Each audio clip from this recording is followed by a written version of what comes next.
everyone, welcome back to my channel. Unless this is your first time seeing my face, then hello, my name is Emily Burton and I'm so happy to meet you. I hope you'll stick around by clicking that big red subscribe button down below. So today's video is something that I take super seriously, and that is self-care. These are some of my favorite tips that I've kind of accumulated throughout the years. How to take care of myself every single day. One thing I like to do even before I get up and have my coffee is to meditate. I don't meditate for long in the mornings, usually just 3 to 5 minutes at a time. This helps me to kind of set the tone for my day and clear my head, if only for 3 to 5 minutes. I use guided meditations just because my mind will wander off into the oblivion if I don't. I like to use 2 apps for meditating, but my favorite one for my morning meditation is Headspace. I love how simple it is, and the guide's voice is just so soothing.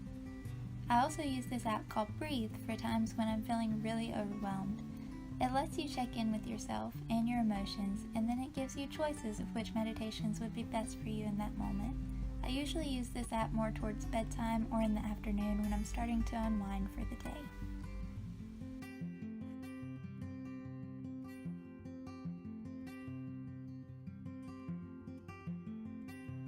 I love sitting on my front porch and drinking my coffee in the mornings.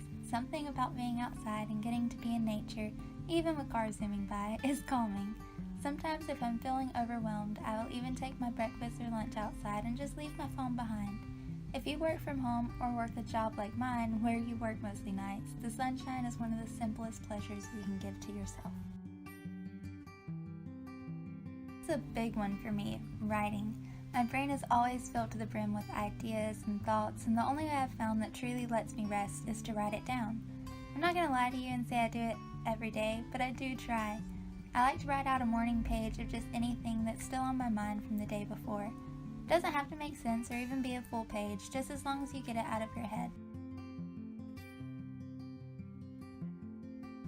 I also like to write down at least 5 to 10 things I'm grateful for every single day. This helps me to remember that amongst the crap going on, there's still good, and I'm so grateful for that good, and that just cheers me up.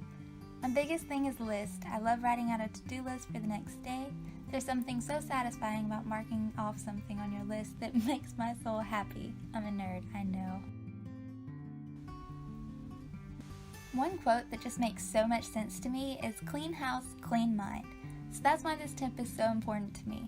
Trust me, I try to keep my house spotless, but let's be honest, after you've worked all day and you're so dog-tired you don't even want to wash your face, the last thing you're thinking about is neatly putting your clothes away or actually making it in the laundry basket. I'm so bad about this, but if you can just take at least 5 or 10 minutes a day to just tidy up one thing, then your space will stay pretty much clean, which leads to less clutter in your home and in your mind.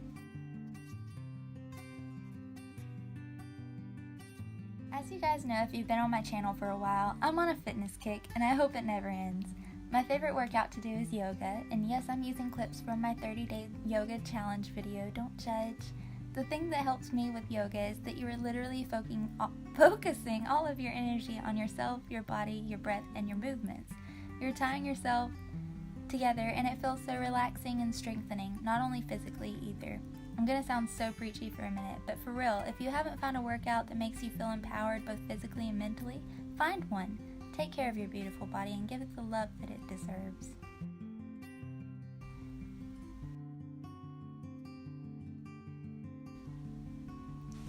You ever feel like there's a lot of noise but nothing is making sense? Yeah, me too. So when that happens, I like to turn on my favorite podcasts. Some of them are The Mindful Kind, which is all about mindful living and balance. And I'm in love with Sophia Amoruso, so of course I listen to Girl Boss Radio. And 2 of the newest podcasts I've been listening to are Quit Your Day Job and Oprah's Super Soul Conversations. A simple way for self-care is self-empowerment, and I feel like one of the best ways to do that is through other people's stories and advice. I've always been a bookworm, and I love finding one of those books you just cannot put down. The books I'm going to be showing you on the screen are a couple of my favorites for self-empowerment. If you're that person thinking, I don't have the time to read every day, take a book with you to work or school. Read it on your short breaks if you're lucky enough to get breaks. And if you take public transportation to work or school or wherever, just read it there. This is almost unrelated, but just take the time to realize that you've got the time and your life will be so much simpler.